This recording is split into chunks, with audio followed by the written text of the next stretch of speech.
What is going on, everyone? My name is No Pun Intended, and welcome to coverage of my Week 10 battle for the PCL. If you guys enjoy my Draft League content, then please remember to leave a like or a comment on the video, because that would be nice, and I would appreciate it. Today we are playing Kohanx, coach of the Reno Raikous, who's the #1 seed in the opposite conference. We've both already clinched playoffs, so this game is really not that important to either of us, but we decided to play it out anyway, and I am sorry for rushing this intro quite a bit. I don't have a lot of time to do this video, and this battle goes on for really long. It lasted 75 turns, and the battle video itself is 31 minutes, so I just want to get into everything that happens here. So, let's start off with turn 1. I finally get a lead matchup wrong this season. I start off with my Landorus, and Kohan leads with Melodic. I don't want to stay in here, so I just decided to U-turn out. I did think about knocking off in case his Melodic had a Flame Orb on it, but I didn't think it was worth the risk, so I'll just pivot into my Kyurem. I know Kyurem can take a Water type attack very easily. However, the Melodic just clicks Toxic, and that's going to pretty much give my set, because I am sub-Roost Toxic this week. And while you're Toxic, you're not going to be able to sub and stall out your opponent. Unfortunate. Also unfortunate is the fact that he's Flame Orb, which means that I can't Revenge Toxic him with Kyurem, so we're just going to have to try to stall him out, and that's really the best strategy we have against this Melodic.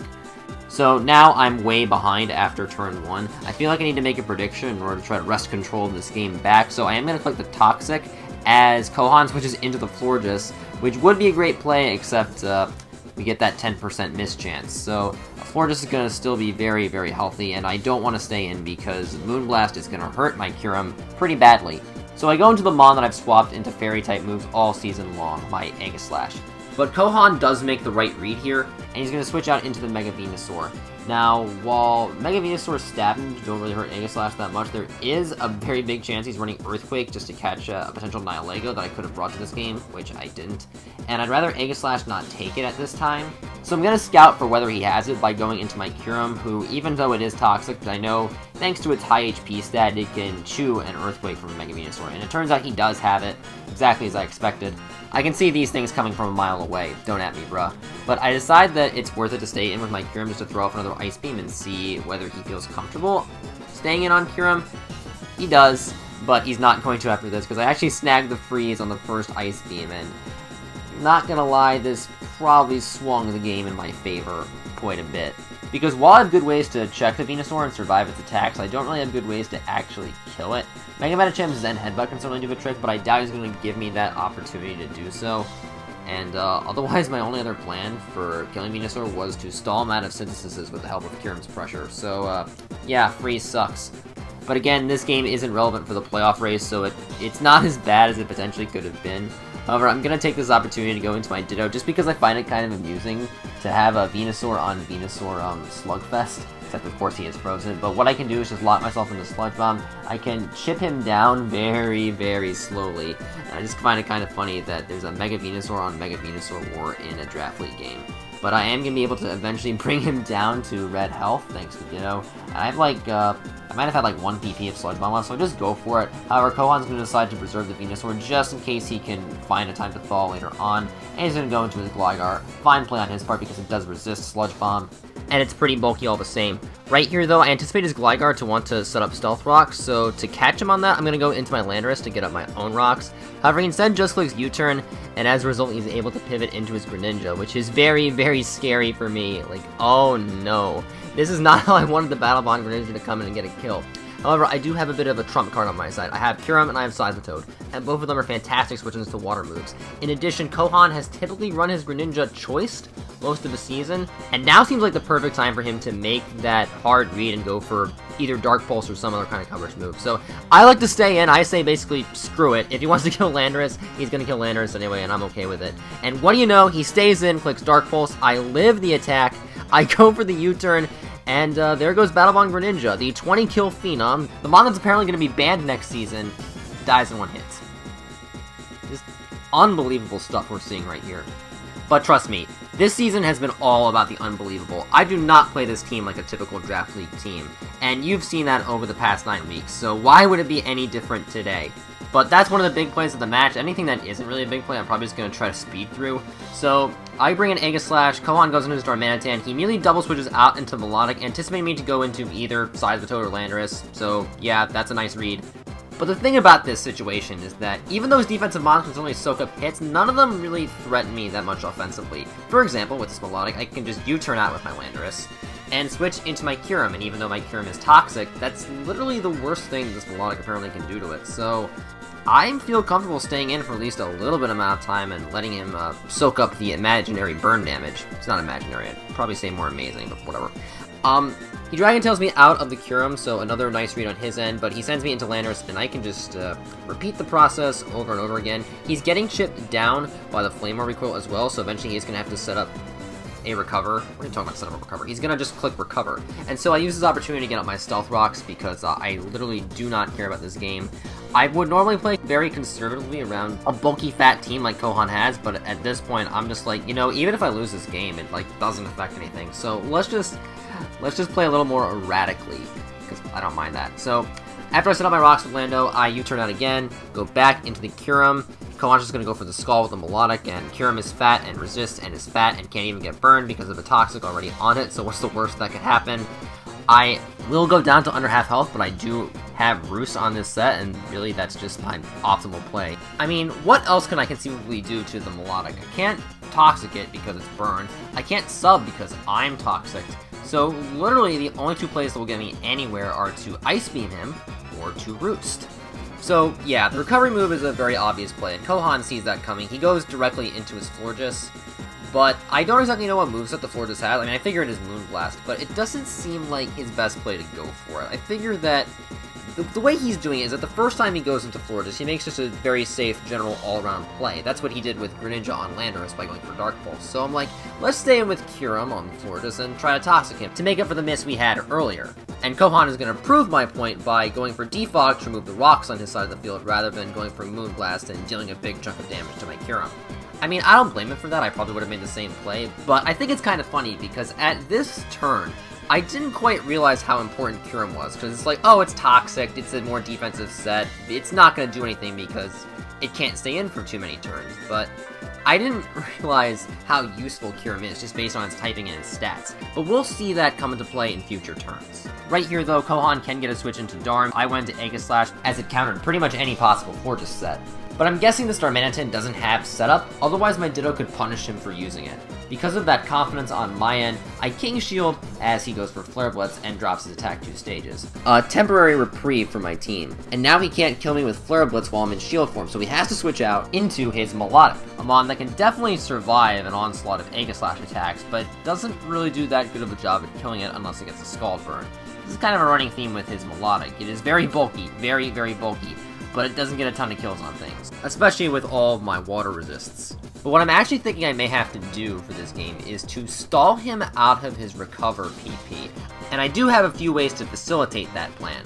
My Aegislash deals about 30% with Shadow Ball, so that'll convince him to click the move every 2 times I do it, and if I switch into Kyurem on turn he recovers, I activate Pressure, and then he loses 2 PP every time he clicks the move. That ultimately explains why I swapped into Kyurem on this turn, but Kohan's going to go into his Venusaur, and basically now that Kyurem is in on Venusaur, I can just click Ice Beam and take it out. So let's recap. Mega Venusaur, a mon that normally beats Kyurem 1v1, and apparently was specifically designed to survive attacks from Kyurem in a 1v1, just died to Kyurem. This is going to be a running theme throughout this battle, and Mega Venusaur definitely won't be the last victim of the Ice Dragon. But unsurprisingly, Kohan brings in his Fairy-type Florges to take on my Kyurem, and I don't want to say, and I have Aegislash as a very safe switch in who can tank any sort of attack that Florges goes for, and even if he has Calm Mind on this set and tries to set up on the Aegislash, I will be able to wear him down with the help of the King Shield, so I'm not too threatened out by the Florges. I don't even think he has Aromatherapy because he brought Flame Orb Melodic, and if I ever knocked off that Flame Orb, then he would lose that Marvel Skill boost that he planned to have, at least according to the fact that he brought Flame Orb Melodic. But yeah, you may have to excuse my plays over the next few turns. I'm just going to Shadow Ball, makes a very obvious attack into the Melodic, and we've seen this multiple times during the battle. You're gonna see it multiple times during the battle anyway, because, well, Aegislash can certainly take hits. Much like the Melodic, it's ill-equipped to damage mons that have reliable recovery, especially because I didn't bring Swords Dance. Instead, I relied on Toxic to wear down his defensive Pokemon. Of course, why I chose to utilize Toxic so heavily when he has a Mega Venusaur that's immune, a Melodic that has the potential to run Flame Orb, a Florges that can run Aromatherapy, and a Gligar that has one of its abilities as Immunity. I don't know. But I figure that while we're caught in this endless loop of switching around between our really, really bulky Pokemon that won't die but also won't kill anything, I figured to talk about why the Toxic Kyurem set worked so well in this battle. So let me go into a bit of extra detail as to how that set defied the odds and proved to be surprisingly useful for me. So, Kyurem is technically Toxic. Kyurem does not want to stay in for multiple turns at a time, because as it does, with Toxic damage is going to wear it down even more. The thing about his Melodic, though, is that his best move to hit me with is Dragon Tail. So, even though he Toxic me, he's forcing me out of the playing field by going for Dragon Tail. He's choosing to reset the Toxic damage for himself in order to bring me into a Mon that may have a losing matchup against his Melodic. In addition, he also chose to have his Melodic hold Flame Orb, which means that he's burned, and means that his Dragon Tail does less damage. So even though it's technically a super effective hit, how much damage is he really doing? The answer is negligible. So what Kohan essentially did is forced Melodic to occupy a bunch of different roles, and in effect self-sabotaged it from doing what it's best at, which is toxicking opposing Pokemon and stalling them out with Recover. The fact is, though, that Kyurem should at least get a little bit of the credit for this, just because it has the pressure ability, and I'm telling you, this is one of the very, very cool things about Kyurem, and part of the reason why I wanted to draft it. I know it hasn't had the best matchups against opposing Steel and Fairy types, which a ton of the S tiers in this league are Steel and Fairy types, but when it works, it freaking works. I agree that it has a pretty dinky typing and a lot of weaknesses that I'd rather it not have, but it kind of works for it in a way. I mentioned that I drafted Kyurem specifically because it was a dragon type that wasn't weak to ice moves, and that holds very firm, because otherwise Kohan could just run Ice Beam to kill dragons with his Melodic.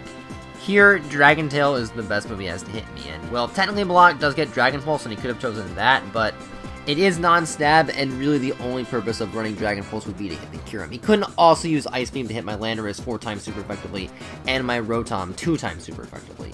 So Kyurem just really fit on my draft plan. It was one of the few dragons that I felt safe taking, because even though it does have the additional fighting, steel, and rock weaknesses that most dragons don't have, it has very good base stats, where if those attacks come from mons that don't have very high attacking base stats, then what does Kyurem care? It could just roost off the damage and not fear anything.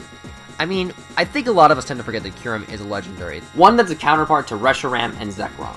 Those are two dragons that the Draft League community deems as 100% ban-worthy, and I agree. Yet Kyurem is such a bad typing and limited move pool to some people that it's not powerful enough to even reach tier 2. In spite of that, it has a great base stat distribution and has succeeded in whatever role I give it week to week. And that makes it arguably the biggest underdog Pokemon on a team full of mons with that underdog mentality. And I love it for that. And if that made any sense to you, then good. You understand my thought process when it comes to drafting my teams. But we're about to get to a death in this game.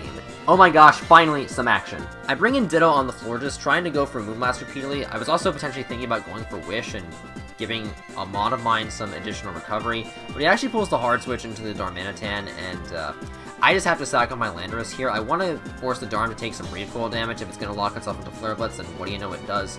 So he loses a bit of HP from the recoil and the Rocky Helmet. He's down to under 50%, and now that it's below half of its max HP, it's a lot riskier to try to bring it in on a Pokemon unless it's off a sack, because if I just go for the direct attack, and I have shown a propensity to do that occasionally, he loses primary means of damage output. Beyond Darmanitan, all he has left are the Melodic, the Florges, and the Gligar, and none of those mons scare me whatsoever. And Kohan's Melodic is the biggest example of that on his team. Kyurem, while it is toxic, is still a fine switch into it, because every single time he wants to recover against me, he's losing 2 PP, which means that, in essence, he can only recover against Kyurem 8 times. In order to avoid my Kyurem basically stalling his Melodic out of recovers, he has to Dragon Tail it out. Of course, I can just switch back into Kyurem, and if he goes for a cover on a turn that I do so, he's still losing that double PP. But staying in with Melodic is basically a no-win situation for him, because I'm either going to force him to run out of recovers, or he has to Dragon Tail me out into something else, and I reset my Toxic. And now you guys probably understand why this battle took 75 turns to finish, because there's a lot of Kyurem switches in on Melodic, Melodic forces Kyurem out, Kyurem switches back into Melodic. I mean, how many different ways can I possibly say the same thing? You already pretty much get the idea. So let's skip ahead at least a little bit. He's going to send me out into Seismitoad on one of these Dragon Tails, and I go back into Kyurem as usual. However, now he's going to double into the Darmanitan, and once again my switches to Darm are kind of there, but not really there. So I'm going to switch into my Seismitoad, anticipating to Flare Blitz, but he actually just goes for the Superpower. It does a little bit more than the Flare Blitz would, but now I can see based off this item choice that he's not Life Orb because he didn't take Life Orb recoil, as Superpower is not a sheer force boosted move. So I have a pretty good feeling that based on the damage that I'm looking at, he's probably Scarfed, and because of that, I can afford to play at least a little bit aggressively with Seismitoad, but not just yet. As Kohanx switches his Gligar into my Seismitoad's Earth Power, and I'm thinking to myself, okay, this is getting a little bit ridiculous. I'm just going to go hard into Kyurem, anticipating him to bring in the Melodic here. He actually does reveal U-turn though, and it actually does a decent chunk of damage, like way more than I'm used to a Gligar dealing to, well, Kyurem. However, I wasn't really focused on that because I'm now staring at Darmanitan once again, and I've lost a lot of health on my Seismitoad, so I don't want to switch that in, so I'm like, okay, what mon can I bring in that I won't be scared of? I'm thinking he goes for Superpower, so I'm like, let's just go into Aegislash. Even if he does read that and go for Flare Blitz, what is Aegislash doing? I've already mentioned that much like his Melodic, my Aegislash is kind of a bit passive for this matchup, and it probably won't be getting a kill this game. Also, if he does choose to lock himself into Flare Blitz, then he takes a ton of recoil, and he basically invites me to go into my Ditto and just click U-turn right here. Because even though it is a resisted non-stab hit from 70 base power move, Darm is both very frail and very powerful at the same time, and that is going to cost Kohan right here. He's forced to let his Gligar take more damage, but because I went for U-turn, I'm able to switch into my Seismitoad and threaten him out again. Now, this next part is a bit weird. I kind of forgot that Gligar is actually a very fast Pokemon, and I didn't expect him to outspeed me here, so I let Toad take a U-turn for absolutely no reason whatsoever as he goes into his Melodic. I thought that he would just hard switch into it, which is why I went for the Earth Power, in spite of the fact that Gligar would normally be immune to it, and I do manage to snag a Spadef drop. So now I'm thinking that the Melodic outspeeds my Seismitoad, however, it doesn't. Which makes sense in hindsight, because Melodic's base speed is only 81, and I think Gligar's is 95. But I went for Endeavor thinking he would just recover, which technically he does, but because of my oversight, he's able to bring his Melodic back to a relatively healthy amount of HP. And while I could Endeavor him again to get him back down to that earlier level, I ultimately like to switch back out into the Kyurem, knowing that it completely walls his Melodic. However, Kohan makes a switch into his Florges, and this is actually a very awkward situation. I don't want the Florges to Moonblast my Kyurem, because even if Moonblast by some miracle doesn't knock out Kyurem, it will put it in range for any one of his other Pokemon's attacks to kill it. And since Kyurem can quickly dispose of his Gligar as well as hold the Melodic at bay, I know it's important to keep alive. So what I'm going to do is switch into my Ditto. By doing this, I copy Florges' stats, including its very high special defense, so I can take any hit that he goes for. I can also lock myself into Moonblast and basically deal a ton of damage to anything that isn't the Melodic. Darm dies to it, Gligar probably dies to it if he's a more offensive build. Florges will die after Toxic, and while Melodic might be able to take the hit, he would just allow me to bring Kyurem back in again to get off a roost. So Kohan's kind of caught in a no-win situation. No matter what mon he switches into my Ditto, he's either going to have to sack a Pokemon, or in the case of Melodic, allow my Kyurem a free switch in to restore his health. And considering how much trouble he's having killing this Kyurem, that's probably not a good idea. So instead, he's just going to stay in, try to wish. I go for Moonblast, and that damage puts him in range of a Toxic. So let's do another little recap. Florges, a mon that was specifically designed to defeat this Kyurem, is gonna die to Kyurem. That makes two mons that Kyurem has to fight the odds against. Yes, I know that Ditto was technically the mon that was in when his Florges died, but Kyurem laid the Toxic on it, Kyurem was responsible for that kill, and it's gonna get credit in the stats for it, too. And even with Florges basically dying here, Kohan is not in a great spot. He can't bring in his Gligar or his Darmanitan to receive the wish, because I'll just stand and go for Moonblast, and those two mons will die, unless they have Protect. and I will definitely outspeed them because I'm Choice Scarf. So he basically has to go into Melodic. So the wish that Floor just set up isn't really that useful, as Melodic already has access to Recover. Plus he still has that epically big problem where his Melodic cannot kill my Kyurem. For some reason on this play I choose to go for a Substitute. I don't know why, I guess I was just feeling myself there. No matter though, we can just Roost on the following turn. Kyurem will be taking more residual damage from Toxic the longer it stays in, but it's not like Kohan's Gligar is that large of a threat anyway. He can break my Substitute with an Earthquake, sure, but unless he wants to risk sacking Gligar to my Ice Beam, he can't keep it in for long, and he will choose to bring it back to safety eventually and send in his Melodic. See, at this point, it's so predictable what Kohan wants to do. He knows that Kyurem is the one thing that's stopping his Melodic from being able to basically just clean up the rest of my team. So he has to get it down to that kind of health. And I know that I need to keep Kyurem around in order to check the Melodic. That explains why for this game, Kyurem and Melodic have seen the largest amount of playtime. But that stalemate is soon going to end. Because my Kyurem is taking so much damage from Toxic per turn, I just decide that I have to switch it out here. So I go into my Seismitoad as a middle ground play. Kohan brings in his Gligar. Now, Gligar does not want to stay on Seismitoad, so what a shocker, he U-turns. He brings my Seismitoad down to 28 HP as I scald into the recently entered Melodic. We've seen this scenario before, but the main difference here is that my Seismitoad isn't nearly as healthy as it was the previous time. Now that he's in this scenario, I can just click Endeavor and knock his Melodic down to 28 HP. Then he Dragon Tails me out, but because he's burned and he has a non-stab move and it's a Melodic, it doesn't kill me, and I get sent out into my Kyurem, who can then click Ice Beam and KO Melodic. So, let's recap. Melodic, a mon that was specifically designed to stall out Kyurem, dies to Kyurem. How does it keep doing this? I know Kyurem is very, very good at stall breaking, but it shouldn't be doing this sort of thing when it's been Toxic since turn 1 of the game. Oh my goodness, I've been underestimating what this mon can do, and it's on my own team. But ah well, it can't be helped. One thing that Kyurem cannot do is take hits from Kohan's Darmanitan, so what I'm going to do in order to get rid of it is to sack off my Seismitoad, who won't be able to outspeed either of his last two mons, and use that as an opportunity to bring in my Mega Medicham as he locks himself into Superpower. He's now at -1 attack and -1 defense, and because of that, I can just click Brick Break. He switches into Gligar, and this Brick Break does way more damage than I expected. I mean, it's not a lot of damage, but it's Gligar. He's good physical defense, and he resists fighting. So, this is when I realized that he might actually be a very, very offensively invested set. In fact, he might even be Choice Banded. That theory is somewhat confirmed by the fact that he doesn't go for Earthquake, but instead he clicks Aqua Tail. He does miss the first one, but Gligar wouldn't have been able to kill Medicham anyway. Maybe it puts him in range of Darmanitan's Flare Blitz and gives him another point of differential, but I don't think he's going to be too mad about a single point when he's already clinched playoffs and is still in the driver's seat for the #1 seed in this conference. But whatever the case, I set up my bulk up. I do kill off the Gligar with another Brick Break. His final mon is the Darmanitan, and it's also going to die to a +1 Brick Break. At least it would, but it kills itself to Flare Blitz recoils. So Mega Medicham technically shouldn't get credit for killing Darmanitan, but I'm going to say it lived that Flare Blitz through sheer willpower. And it deserves to win something for at least being able to do that. But we're going to pick up a 3-0 win over the Reno Raikous. GG to Kohan. Sorry that I froze your Mega Venusaur. Perhaps the next time we play, if we meet in finals, you might be able to get a freeze on me. I just jinxed that into existence. Oh well.